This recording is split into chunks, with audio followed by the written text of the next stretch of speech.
Hi అండి, అందరికీ నమస్కారం. ఈ రోజే తొలి ఏకాదశి. ఈ రోజు రాత్రి 6:30 నుండి 9:30 మధ్యలో గుమ్మం దగ్గర ఇది చల్లితే చాలు మీ ఇంట్లో ఉండే దరిద్ర బాధలు కష్టాలు తొలగిపోతాయి. మీరు పట్టిందల్లా బంగారం అవుతుంది. అంతేకాకుండా మీ కష్టాలు తొలగిపోయి మీరు కుబేరుల్లాగా మారిపోతారు. ఆ విష్ణుమూర్తి అనుగ్రహంతో మీ ఇంట్లోకి కోరినంత డబ్బు వస్తుంది. తొలి ఏకాదశి రోజు గుమ్మం దగ్గర ఈ పరిహారాన్ని చేయటం వలన మీ ఇంట్లో ఉండే సమస్యలు, అప్పుల బాధలు కానీ, ఆర్థిక ఇబ్బందులు కానీ అన్నీ కూడా తొలగిపోతాయి. మరి ఆషాఢ మాసంలో వచ్చే తొలి ఏకాదశి రోజు గుమ్మం దగ్గర ఏమి చేయాలో ఈరోజు మనం ఈ వీడియోలో తెలుసుకుందాం. ఈ ఆషాఢ మాసంలో వచ్చే తొలి ఏకాదశి చాలా పవిత్రమైనది, అంతేకాకుండా చాలా శక్తివంతమైనది కూడా. తొలి ఏకాదశి రోజున ఇంటితో పాటు గుమ్మాన్ని కూడా చక్కగా అలంకరించుకొని మామిడి తోరణాలను కట్టుకోవాలి. ఈరోజు ఇంటిని, గుమ్మాన్ని ఎలాగైతే శుభ్రం చేసుకుంటూ ఉంటారో అదేవిధంగా గుమ్మం దగ్గర ఈ చిన్న పనిని చేయటం వలన మీకు తిరుగులేని యోగం కలుగుతుంది. ఈ పరిహారాన్ని చేయటం వలన లక్ష్మీదేవి మీ ఇంట్లోకి అడుగు పెడుతుంది. ఈ పనిని చేయటం వలన మీకు అంతా మంచే జరుగుతుంది. మీ కష్టాలు మీరే తీర్చుకున్నవారు అవుతారు. తొలి ఏకాదశి రోజు గుమ్మం ముందు ఏమి చల్లాలి అనే విషయాన్ని ఈరోజు మనం ఈ వీడియోలో తెలుసుకుందాం. తొలి ఏకాదశి రోజు ఎంతో పవిత్రమైన రోజు. ఈరోజు రాత్రి 12 లోపు బీరువా కింద ఎవరికీ తెలియకుండా ఇది ఒక్కటి పెడితే చాలు మీ సమస్యలు తొలగిపోయి మీరు అపర కుబేరులు అవుతారు. మరి తొలి ఏకాదశి రోజు బీరువా కింద ఏమి పెట్టాలో ఈరోజు మనం ఈ వీడియోలో తెలుసుకుందాం. చాలామంది ఆర్థిక ఇబ్బందులతో బాధపడుతూ ఉంటారు. డబ్బులు లేక నానా కష్టాలు పడుతూ ఉంటారు. ఎందుకంటే ప్రతిదీ కూడా డబ్బుతోనే ముడిపడి ఉంది ఈ రోజుల్లో. అందుకే అంటారు, దేనికైనా సరే లక్ష్మీదేవి అనుగ్రహం కావాలి అని. ఉప్పుతో ఈ పరిహారం చేయటం వలన మీ కష్టాలు తొలగిపోతాయి. లక్ష్మీదేవి కటాక్షం సిద్ధిస్తుంది. ఉప్పు అంటే లక్ష్మీదేవి స్వరూపం. అందుకే చాలామంది ఉప్పును లక్ష్మీ స్వరూపంగా భావిస్తారు. ఈ కారణంతోనే ఉప్పును రాత్రిపూట ఎవరికి ఇవ్వరు, అడిగినా కూడా ఇవ్వరు. ఒకవేళ ఇస్తే లక్ష్మీదేవి ఇంటి నుండి బయటకు వెళ్ళిపోతుంది. మీకు వచ్చిన మొదటి సంపాదనతో ఉప్పు కొనుక్కుంటే లక్ష్మీదేవి అనుగ్రహం కలుగుతుంది. శనివారం రోజు కొనకూడదు. మంగళవారం రోజు లేదా శుక్రవారం రోజు ఉప్పును కొని ఇంటికి తెచ్చుకోవాలి. లక్ష్మీదేవి మీ ఇంటికి రావాలన్నా, మీరు ధనవంతులుగా మారాలంటే తొలి ఏకాదశి రోజు ఉప్పు పరిహారాన్ని చేయాల్సిందే. ఉప్పు అనేది ఇంట్లోని నెగటివ్ ఎనర్జీని కూడా బయటకు పంపించేస్తుంది. మనకి వ్యాపారంలో కలిసి రాకపోవడానికి, ఇంట్లో గొడవలు జరగడానికి, ధనం నిలవలేకపోవడానికి కారణం ఇంట్లో ఉండే నెగటివ్ ఎనర్జీ మాత్రమే. ఉప్పు పరిహారాన్ని మనం అనేకసార్లు చేసి ఉండవచ్చు, కానీ ఎంతో విశేషమైనటువంటి తొలి ఏకాదశి రోజు ఉప్పుతో ఇలా చేస్తే చాలు మీ కష్టాలు, సమస్యలు అన్నీ కూడా మాయమవుతాయి. లక్ష్మీదేవి మీ ఇంట్లో అడుగు పెడుతుంది. మరి తొలి ఏకాదశి రోజు ఉప్పుతో ఏమి చేయాలి తెలుసుకునే ముందు తొలి ఏకాదశి గురించి ఇప్పుడు మనం తెలుసుకుందాం. తెలుగు సంవత్సరంలో అన్ని పండుగలను వెంటబెట్టుకొస్తుంది తొలి ఏకాదశి. తొలి ఏకాదశి ఈ పండుగకు హిందూ సాంప్రదాయంలో అత్యంత ప్రాముఖ్యత ఉన్నది. హిందువుల తొలి పండుగగా ఖ్యాతికెక్కిన తొలి ఏకాదశి పర్వదినానికి హైందవ సంస్కృతిలో విశేష స్థానం ఉంది. ఒక ఏడాదిలో వచ్చే 24 ఏకాదశిలో ఆషాఢ శుద్ధ ఏకాదశిని తొలి ఏకాదశిగా పిలుస్తూ ఉంటారు. దేనికి శయన ఏకాదశి అని, హరివాసరమని, పేలాల పండుగ అని పేరు. సంవత్సరంలో మొత్తం 24 ఏకాదశిలు వస్తాయి. ప్రతి నెల కృష్ణపక్షంలో ఒకటి, శుక్లపక్షంలో ఒకటి, మొత్తంగా 2 ఏకాదశులు వస్తాయి. ఈ ఏకాదశిలో ఏదో ఒక ప్రత్యేకను సంతరించుకొని వస్తాయి. అయితే ఆషాఢ శుద్ధ ఏకాదశి తొలి ఏకాదశి అంటారు. ఏకాదశి అంటే 11 అని అర్థం. మనకున్నటువంటి 5 జ్ఞానేంద్రియాలు, 5 కర్మేంద్రియాలు, వీటిని పనిచేయించే మనసు కలిపితే 11. ఈ 11 ఏకోన్ముఖంగా పనిచేసే సమయమే ఏకాదశి. మహిమాన్వితమైన ఈ ఏకాదశి పర్వదినాన వ్రతాన్ని ఆచరిస్తే సూర్యచంద్ర గ్రహములలో భూమి దానాలు ఇచ్చినంత, అశ్వమేధ యాగం చేసినంత, 60,000 సంవత్సరాలు తపస్సు చేసినంత పుణ్యం లభిస్తుంది. ఏకాదశి వ్రత మహత్యం గురించి పురాణాల కథనం. తొలి ఏకాదశి నుండి కార్తీక శుద్ధ ఏకాదశి వరకు చాతుర్మాస వ్రతం అవలంబిస్తారు. శాకాహారులై ఉపవాస వ్రతం ఆచరించాలన్నది ఈ చాతుర్మాస వ్రత నియమం. ఏకాదశి నాడు ఉపవాసం ఉండి మర్నాడు పారణ చేసి ప్రసాదం తీసుకుని వ్రతం ముగిస్తారు. మహాసాధ్వి సతీ సక్కుబాయి చాతుర్మాస వ్రతం ఆచరించి మోక్షం సిద్ధింపచేస్తుంది. పురాణాల ప్రకారం ఈ రోజున మోక్ష నిద్రకు వెళ్తారు. అలా 4 నెలల పాటు యోగ నిద్రలో ఉండే శ్రీ మహావిష్ణువు అక్టోబర్ లేదా నవంబర్ నెలలో వచ్చే ప్రబోధిని ఏకాదశి నాడు తిరిగి మేలుకుంటాడు. ఈ 4 నెలల్ని చాతుర్మాసాలుగా వ్యవహరిస్తారు. ప్రబోధిని ఏకాదశి నాడు తిరిగి మేలుకుంటాడు.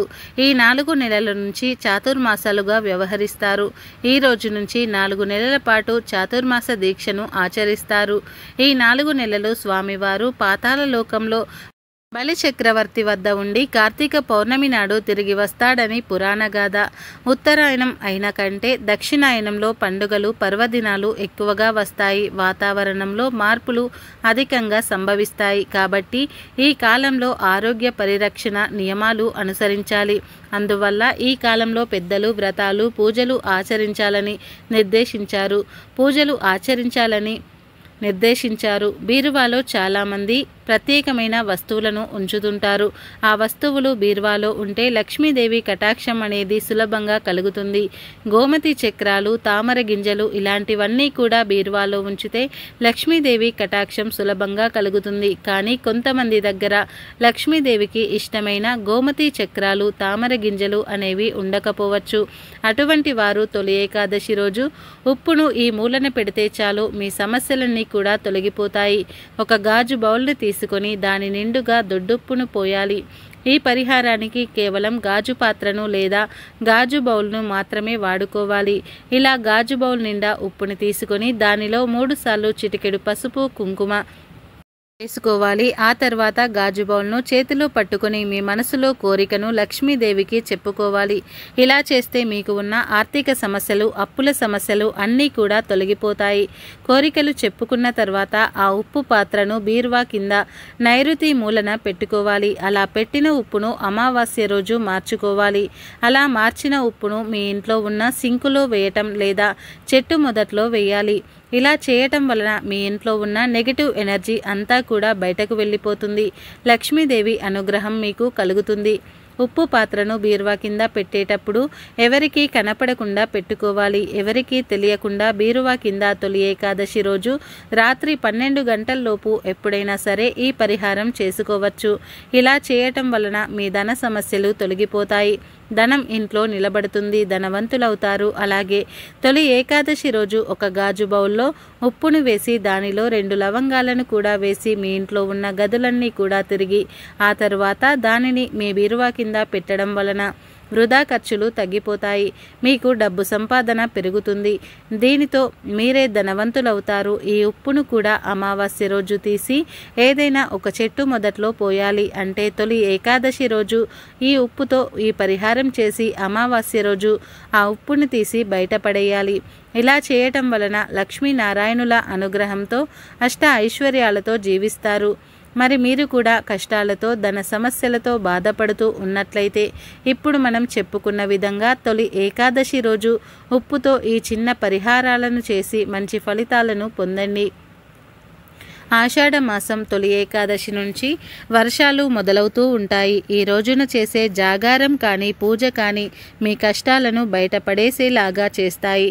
ఎవరైతే ఎక్కువగా ఇబ్బందులు పడుతూ ఉన్నారో, ఎవరైతే సమస్యలు అధికంగా ఉన్నాయి అని ధనం ఇంట్లోకి రాక వచ్చిన ధనం ఇంట్లో నిలవక ఇబ్బందులు పడుతూ ఉన్నారో, ఇలా ఏ సమస్యలు ఉన్నా ఆ సమస్యల నుండి ఈ పరిహారం చేయటం వలన బయటపడతారు.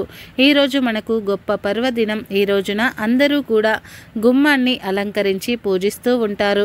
గుమ్మానికి మామిడి తోరణాలను కట్టి గుమ్మానికి పసుపు రాసి కుంకుమ బొట్టును పెడుతూ ఉంటారు. చాలామంది సంధ్యా సమయంలో గుమ్మం దగ్గర దీపారాధన చేస్తూ ఉంటారు.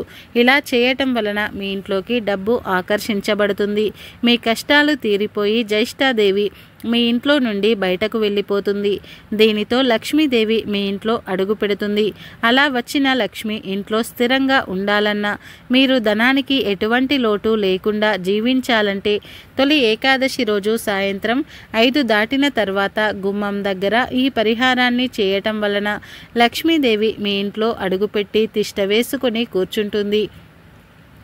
దీని వలన మీకు జీవితంలో కష్టాలు అనేవి ఉండవు. జీవితం మొత్తం ఆనందంగా ఉంటారు.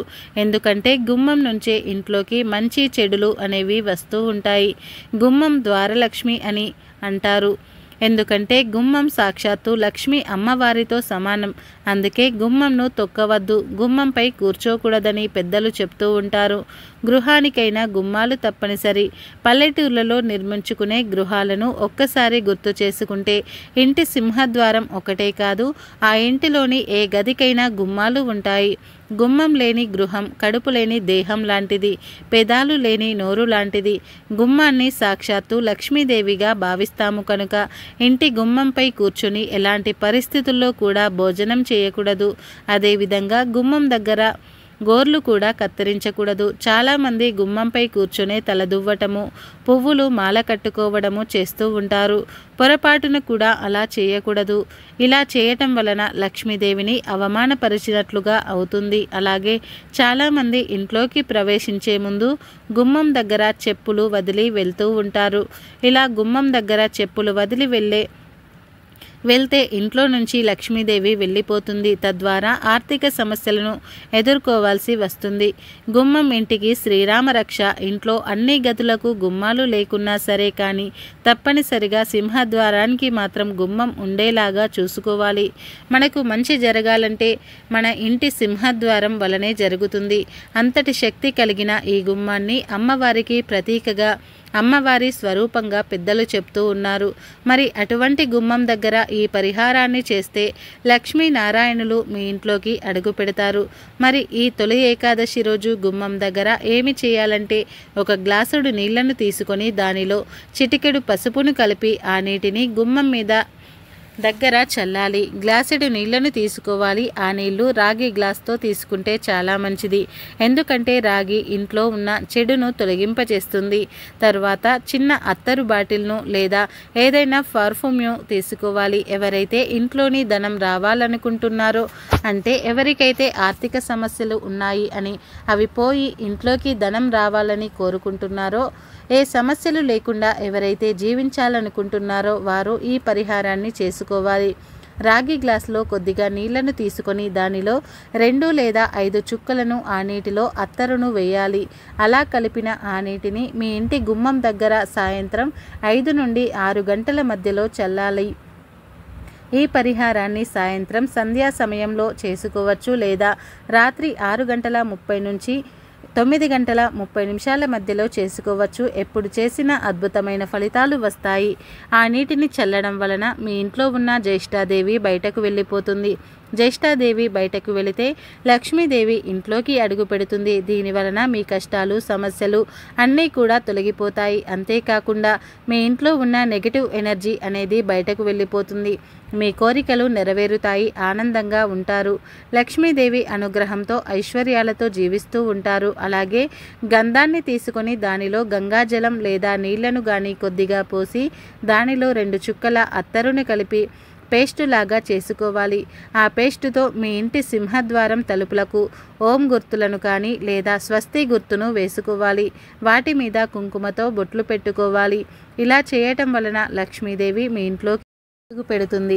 ఫ్రెండ్స్, ఈ వీడియో నచ్చితే లైక్ చేయండి, షేర్ చేయండి. అలాగే మా ఛానల్ని ఫస్ట్ టైం కనుక చూస్తున్నట్లయితే ఇప్పుడే సబ్స్క్రైబ్ చేసుకొని పక్కనే ఉన్న గంట సింబల్ని యాక్టివేట్ చేసుకోండి. అప్పుడే మేము పెట్టే ప్రతి వీడియో మీకు నోటిఫికేషన్గా వస్తాయి. అలాగే ఈ వీడియో నచ్చితే కామెంట్ బాక్స్లో ఓం నమో నారాయణాయ అనే చిన్న కామెంట్ అయితే చేయండి. ఈ వీడియో పూర్తిగా చూసినందుకు ధన్యవాదాలు.